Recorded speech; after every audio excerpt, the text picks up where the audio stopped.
नमस्कार दोस्तों, जय श्री कृष्ण। राधे राधे। प्रिय दर्शकों, जो औरतें कपड़े खोलकर नहाती है उसके जीवन में इसका क्या असर पड़ता है।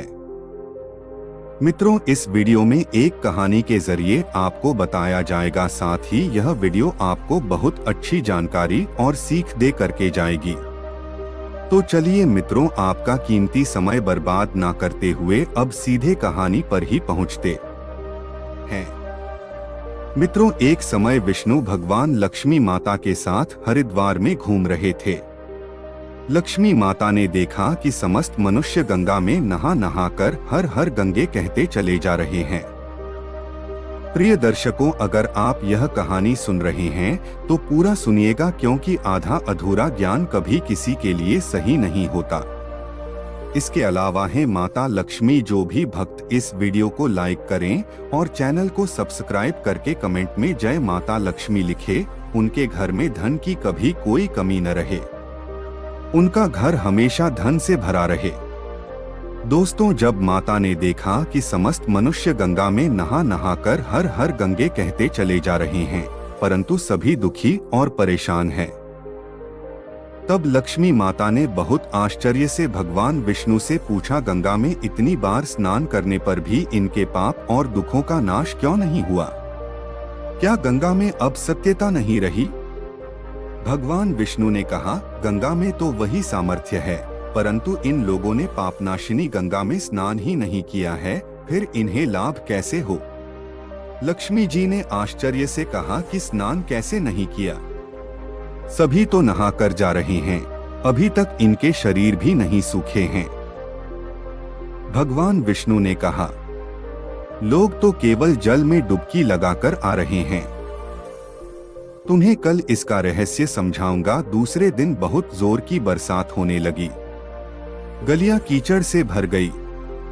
एक रास्ते में एक गहरा गड्ढा था, चारों ओर कीचड़ भर रहा था और भगवान विष्णु ने लीला से वृद्ध रूप धारण कर लिया और विवश की तरह गड्ढा में जाकर ऐसे पर गए जैसे कोई मनुष्य चलता चलता गड्ढे में गिर पड़ा हो और निकलने की चेष्टा करने पर भी ना निकल पा रहा हो। लक्ष्मी जी को उन्होंने यह समझाकर गड्ढे के पास बैठा दिया। देखो, तुम लोगों को सुना सुनाकर यूं पुकारती रहो कि मेरे वृद्ध पति अकस्मात गड्ढे में गिर पड़े हैं, कोई पुण्य आत्मा इन्हें निकालकर इनके प्राण बचाए और हम असहाय की सहायता करें। और भगवान विष्णु ने यह भी समझा दिया कि जब कोई गड्ढे में से मुझे निकालने को तैयार हो तब इतना और कह देना कि मेरे पति सर्वथा निष्पाप है, इन्हें वही छुए जो खुद भी निष्पाप हो। यदि आप निष्पाप है तो इनके हाथ लगाइए, नहीं तो हाथ लगाते ही आप भस्म हो जाएंगे। लक्ष्मी जी तथास्तु कहकर गड्ढे के किनारे बैठ गई और आने जाने वालों को सुना सुनाकर भगवान विष्णु जी की सिखाई हुई बात कहने लगी। गंगा में नहाकर लोगों के दल आ रहे हैं और सुंदर युवती को यूं बैठी देखकर के मन में पाप और कईयों को कुछ धर्म का भय हुआ। कई कानून से डरे और कुछ लोगों ने तो लक्ष्मी जी को यह भी सुना दिया कि मरने दे बुढ़े को, क्यों उसके लिए रोती है। और कुछ दयालु चरित्रवान पुरुष थे, उन्होंने उस युवती के पति को निकालना चाहा, परंतु लक्ष्मी जी के वचन सुनकर वे भी रुक गए। उन्होंने सोचा, हम गंगा में नहाकर आए हैं तो क्या हुआ, पापी तो है ही, कहीं सहायता करते समय हम भस्म ना हो जाएं। इस स्त्री के कथन के अनुसार हम खुद भस्म ना हो जाएं, किसी का साहस नहीं हुआ। सैकड़ों आए, सैकड़ों ने पूछा और चले गए। संध्या हो चली, तब भगवान विष्णु ने माता लक्ष्मी से कहा, देखा आया कोई सच्चे हृदय से गंगा में नहाने वाला। तब थोड़ी देर बाद एक जवान हाथ में लौटा लिए हर हर गंगे करता हुआ निकला। लक्ष्मी जी ने उसे भी वही बात कही। युवक का हृदय करुणा से भर आया। उसने भगवान विष्णु को निकालने की तैयारी की। लक्ष्मी जी ने रोककर कहा कि भाई, यदि तुम सर्वथा निष्पाप नहीं होंगे तो मेरे पति को छूते ही जल जाओगे। उसने उसी समय बिना किसी संकोच के दृढ़ निश्चय के साथ लक्ष्मी जी से कहा, ये माता, मेरे निष्पाप होने में तुझे संदेह क्यों होता है? देखती नहीं, मैं अभी गंगा नहाकर आया हूँ, भला गंगा में गोता लगाने के बाद भी कभी पाप रहते हैं। मैं अभी तुम्हारे पति को निकालता हूँ। युवक ने लपककर को ऊपर उठा लिया। भगवान विष्णु और लक्ष्मी ने उसे अधिकारी समझकर अपना असली स्वरूप प्रकट कर उसे दर्शन देकर कृतार्थ किया। भगवान विष्णु जी ने माता लक्ष्मी से कहा कि इतने सारे लोगों में से एक ने ही गंगा स्नान किया है।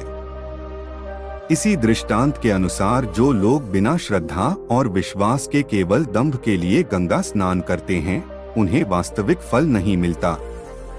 परंतु इसका यह मतलब नहीं कि गंगा स्नान व्यर्थ जाता है। गंगा स्नान का बहुत पुण्य भी है।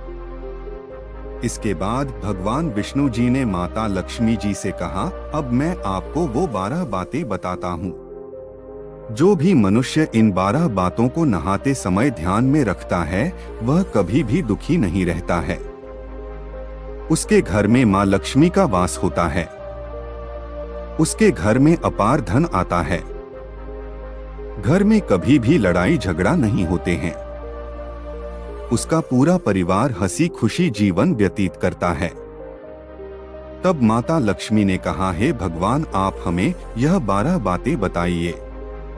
इसके बाद भगवान विष्णु उन बातों को बताना शुरू कर देते हैं और माता लक्ष्मी बहुत ध्यान से सुनने लगती है। दोस्तों, ये 12 बातें आप लोग भी बिल्कुल ध्यान से सुनना। इसके बाद भगवान विष्णु कहते हैं, प्रिय, ये 12 बातें बताने के बाद मैं आपको एक बात और बताऊंगा। जो औरतें कपड़े खोलकर स्नान करती हैं, उनके लिए यह बात बहुत ही महत्वपूर्ण है। तो हे लक्ष्मी, आप इस बात को बहुत ही ध्यान से सुनना। तभी विष्णु जी अपनी वाणी को शुरू की और बताने लगते हैं। दोस्तों, विष्णु जी कहते हैं, स्नान करने से शरीर निरोगी रहता है और मन प्रसन्न रहता है। नहाने से चेहरे की क्रांति और शारीरिक आकर्षण में भी बढ़ोतरी होती है। अगर इस नित्य क्रम के दौरान कुछ बातों का ध्यान रखा जाए तो आध्यात्मिक से भी ज्यादा लाभ पाया जा सकता है। न आने के क्रम में इन बातों का ख्याल जरूर रखा जाना चाहिए।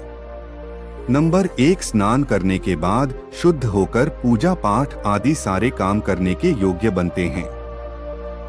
इसलिए सुबह को ही स्नान कर लेना चाहिए। नंबर 2, शास्त्रों में कहा गया है कि स्नान करने से इन 10 गुणों की प्राप्ति होती है। रूप, तेज, बाल, पवित्रता, आयु, आरोग्य, निर्लोकता, तप और मेधा। नंबर 3, धन, पुष्टि व आरोग्य और स्वास्थ्य चाहने वालों को हर मौसम में और हर दिन स्नान करना चाहिए। नंबर 4, शास्त्रों में कहा गया है कि सुबह स्नान करने से पाप का नाश होता है और पुण्य मिलता है। ऐसा कहा गया है कि सुबह नहाने वालों के पास नकारात्मक शक्तियां नहीं भटकती, इसीलिए सुबह स्नान करना ही उचित है। नंबर 5, बीमारी के हालत में सिर के नीचे से ही स्नान करना चाहिए। गीले कपड़े से शरीर को पोंछ लेना एक तरह का स्नान ही कहा गया है।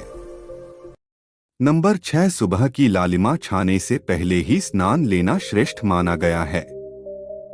नंबर 7, तेल लगाकर और देह को मल मलकर नदी में नहाना मना है।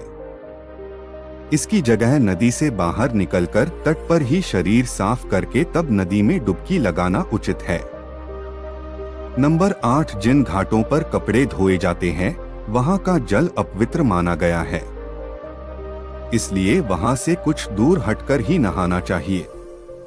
नंबर 9, नदी में 11 या 21 डुबकियां लगाना अच्छा बताया गया है। नंबर 10, पवित्र नदियों में कपड़े नहीं छोड़ने की मनाही है। नदी में किसी तरह की गंदगी नहीं बनानी चाहिए। नंबर 11, नल की तुलना में झरने का पानी, झरने से ज्यादा नदी का पानी, नदी के पानी से किसी तीर्थ का जल, तीर्थ के जल से गंगा जल अधिक श्रेष्ठ माना गया है। नंबर 13, गंगा माता का कथन है कि स्नान करते वक्त कोई चाहे जहां भी मेरा स्मरण करेगा, मैं वहां के जल में आ जाऊंगी। इसके बाद भगवान विष्णु जी ने कहा, अब मैं आपको औरतों के बारे में बताता हूँ जो औरतें कपड़े खोलकर स्नान करती है। हिंदू धर्म शास्त्रों में हर एक चीज के लिए कुछ नियम बनाए गए हैं। इन नियमों में से एक है स्नान को लेकर की गई बातें।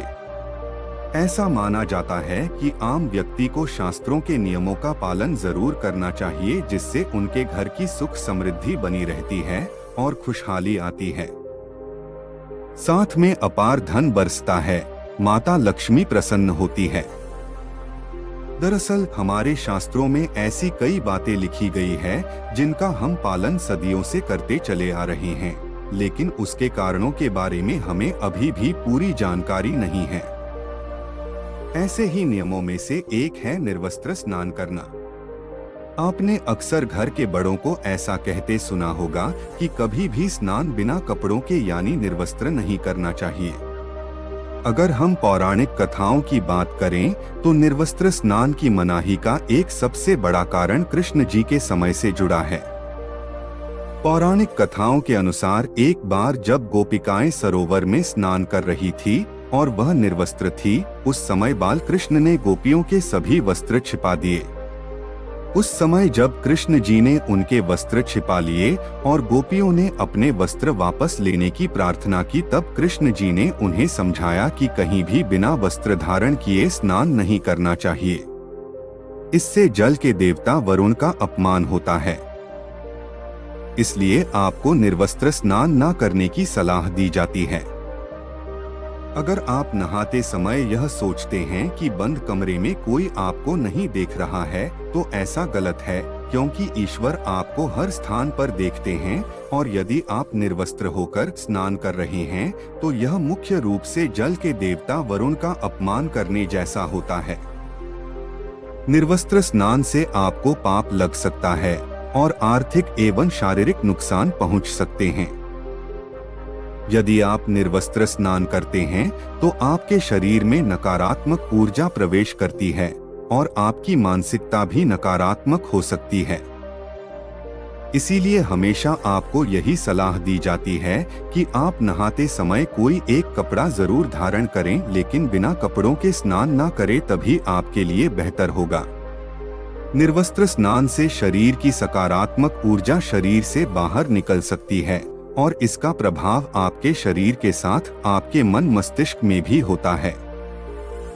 गरुड़ पुराण के अनुसार जब आप स्नान करते हैं तब आपके पितृ यानी मृत पूर्वज आपके आसपास मौजूद होते हैं। यदि आप निर्वस्त्र स्नान करते हैं तो आपको पितृ दोष लग सकता है। ऐसे स्नान करने से आपके पितरों को तृप्ति नहीं मिलती है और ये घर में पितृ दोष का कारण बन सकता है और ये वस्त्रों से गिरने वाले जल को ग्रहण करते हैं, जिनसे उनकी तृप्ति होती है। निर्वस्त्र स्नान करने से पितरों अतिरिक्त नाराज होते हैं, जिनसे व्यक्ति का तेज बल, धन और सुख नष्ट होता है। इसलिए कभी भी निर्वस्त्र होकर स्नान नहीं करना चाहिए। पुराण के अनुसार नहाने वाला पानी पूर्वजों के हिस्से में जाता है और निर्वस्त्र होकर नहाने से इसे पितरों के समक्ष बिना कपड़ों के नहाना माना जाता है। शास्त्रों में ऐसी मान्यता है कि यदि कोई निर्वस्त्र स्नान करता है तो माता लक्ष्मी उससे रूठ सकती है। इससे आपकी कुंडली में धन हानि के योग बन सकते हैं और आपकी आर्थिक स्थिति खराब हो सकती है। इन्हीं कारणों से आपको निर्वस्त्र स्नान न करने की सलाह दी जाती है और शास्त्रों में भी इस बात की मनाही है। तो प्रिय मित्रों, कैसी लगी आपको ये जानकारी? अगर जानकारी अच्छी लगी, पसंद आई है तो कमेंट बॉक्स में जरूर बताना और हो सके तो अपने मित्रों को भी शेयर करना और हमारे चैनल को सब्सक्राइब अवश्य करना और दोस्तों सच्ची श्रद्धा से कमेंट में जरूर लिखें। जय श्री राम, जय हनुमान। साथ ही देवों के देव हर हर महादेव सदैव आप पर अपनी कृपा बनाए रखें। प्रिय मित्रों, वीडियो को अंत तक देखने के लिए धन्यवाद।